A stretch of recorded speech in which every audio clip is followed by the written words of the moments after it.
they've done a good job here of looking at some of the retailers that have done a good job on doing this. So let's go. I'm just going to pop into H&M first.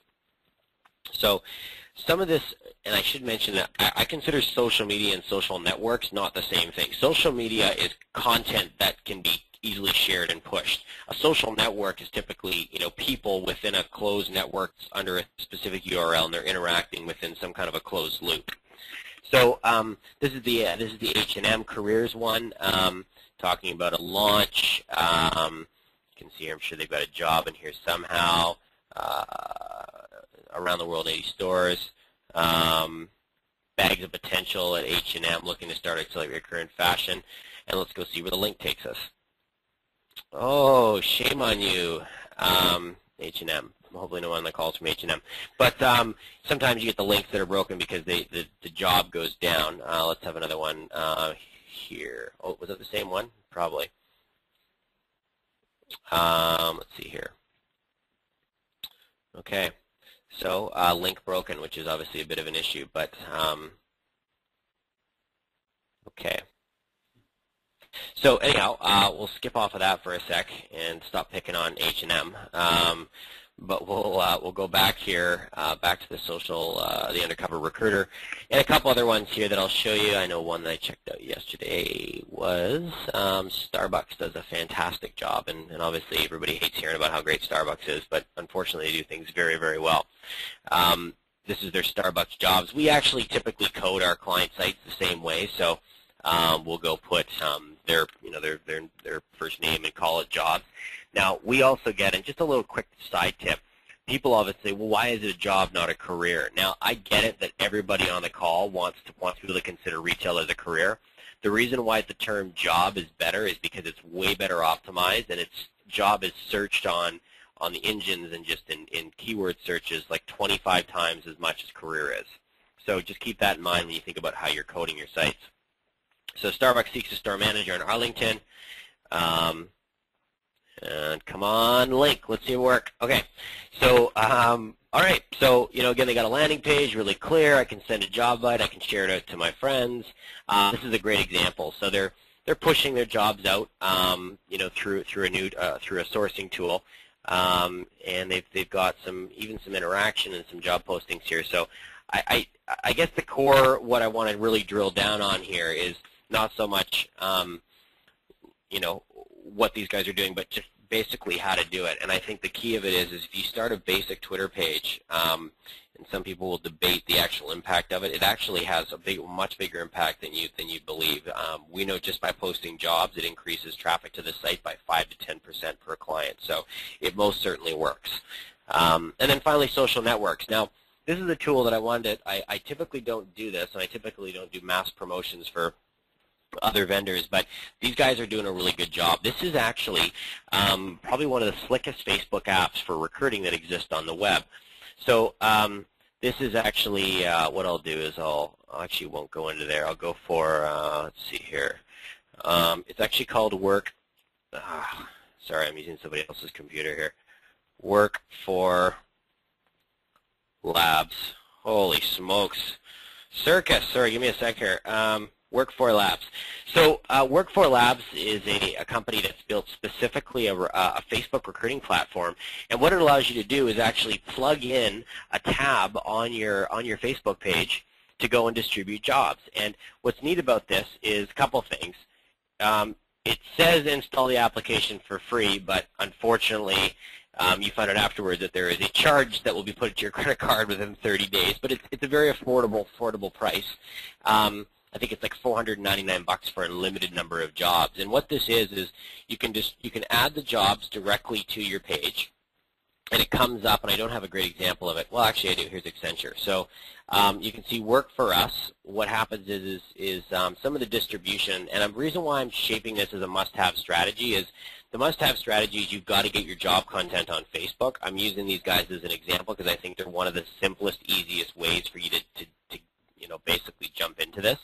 So what you've got here is you've got the Accenture Careers France, and these are all French jobs, but it doesn't matter. The Work for Us app that's been downloaded from Work for Labs, so just go to the site and you can play around with it there. It drops in a tab onto your site, and you post jobs, and it actually lists all your jobs in there for people to do. So I can recommend the job to my friends by clicking this button and putting it on my profile.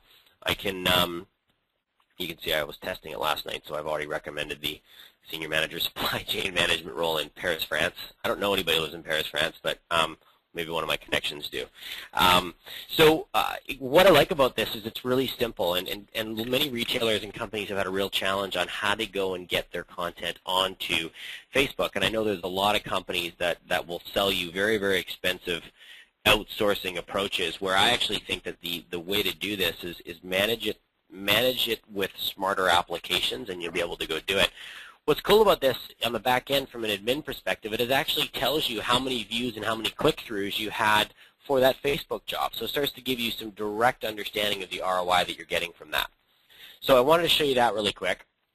I'm obviously, if any of you who've been on one of my webinars before, you know that I love talking about sourcing more than anything else. So I'll keep moving through, but I hope that gave you a bit of a handle on, just kind of going back a step, understanding what your profile is. The second core strategy is having a proper distribution plan in place and a marketing plan in place. And what I wanted to show you here was some ways to do that. And the cost of all these combined is next to nothing. And the impact it could have, it could quadruple your overall candidate flow. Okay, recruitment technology. So I'm going to talk about this really briefly. If you're getting more applicants coming to the pipeline, which is the core goal of a sourcing strategy, and I know the core of a sourcing strategy should be quality candidates, but one of the things you can do is there is a funnel game. So if you drive 1,000 applicants through, you're going to get some quality that comes through there. So there's two different strategies. There's a distribution strategy where you want to drive high volumes, and you're going to get quality through the filtering approach, and then there's also the direct headhunting using LinkedIn and so forth. But for the sake of talking about a mass distribution strategy through these aggregators and search engines to find candidates, getting technology in place that can do a few key things. Some of the basic features from a recruitment technology perspective is a job portal. So a good clean job board that could be branded. If you've got multiple brands that you want to be able to go, and if one brand's purple, one brand's yellow, you want to make sure your portal reflects that. Resume parsing technology, so nothing's worse for an applicant than having to go to a site and having to go spend 15 minutes typing in fields and then attaching their resume that just replicates all that information. So resume parsing technology is a key feature you need to ask yourself if you've either got or you need or you're looking for in a new system. And what the resume parsing does is it actually allows a candidate to quickly upload their resume, and then the technology actually parses the resume out into all the appropriate fields, so the candidate can apply very quickly and not worry about that. Electronic pre-screen and ranking. This is the biggest thing. If you're going to go and spend a lot of time and effort on sourcing, you better have a good plan on how to filter these candidates quickly. Otherwise, you're going to need an army of resume eyeballers on your end. So if you don't have recruitment technology in place, I think that's probably one of the key things to start. And I know I've listed these four. I actually think that this combined with the talent profiling is probably the two most important first steps to put in place so all the other systems will work effectively. So electronic pre-screening. So from your profiling, you can go create some basic questions that will help you filter that down. And really, you should be getting into, if 100 applicants apply, your pre-screening technology should be getting into that, kind of that 30 range or so as far as applicants that you want to go maybe phone screen or eyeball. Quality of hire tools, multiple workflows, so multiple steps for different types of roles. You're obviously going to go through a different recruitment process for frontline as you would managers. Reporting capabilities, stable API, so that if there's new things you want to plug into it, your IT team can. And then commitment to developing sourcing functionality. This is the biggest thing right now, is any major applicant tracking system or recruitment technology vendor is doing one of two things. They're either going really heavy into the post-hire technology piece, or they're going way more front-end with sourcing technology. My recommendation is that you want a little bit of both, but I do think that there's going to be some phenomenal sourcing technology that will be available here over the next 6 to 12 months. And having a firm committed to a strategy is going to be critical. Otherwise, you're going to have to replace your legacy system in a year to 2 years from now. Some top vendors. HireDesk is our key partner for all of our RPO deployments, so certainly if you're interested in an ATS, we can certainly do an intro, and you can feel free to email me at Cameron@mindfieldgroup.com if you're interested in chatting with them. HR Smart's another great system. Many of you know these guys. That this is the system that gets offered through the Monster platform, and Taleo, which I just showed you. Taleo was the system that was in place for Holt Renfrew. So Web 2.0 content generation. So I'm going to get through this really quickly because I want to get to the Q&A here in about 5 minutes. So understanding taxonomy, seeking content inspiration, understand your frequency ecosystem, test and track, and tweak and repurpose. So taxonomy, so these are the words and phrases used to describe products and services or jobs and careers. So similar to how somebody goes and searches for a job is in grocery store manager job Toronto, you want to make sure that understanding that taxonomy is then incorporated into how you're going and posting your job. So those keywords and tags are going to be really critical to being successful on the search engines and those major job aggregators. So understanding that how people are looking, what are people searching on and what are they looking for, and then making sure that you re-engineer it from there.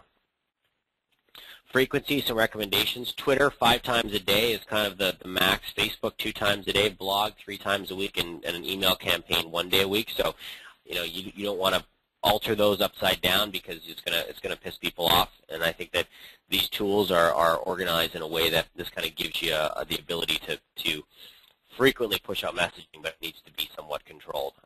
For any of you on the call that are Facebook users, but more importantly, you had that fantastic friend that decided to either download Mafia Wars or Farmville, and your entire home feed was covered in Farmville, or actually my favorite new one is Cafe World, and I generally don't, it's so-and-so needs to bake a cake in an hour. Yeah, so, if you flood feeds with content, you're gonna make people angry, and I think that's what a lot of those early applications did.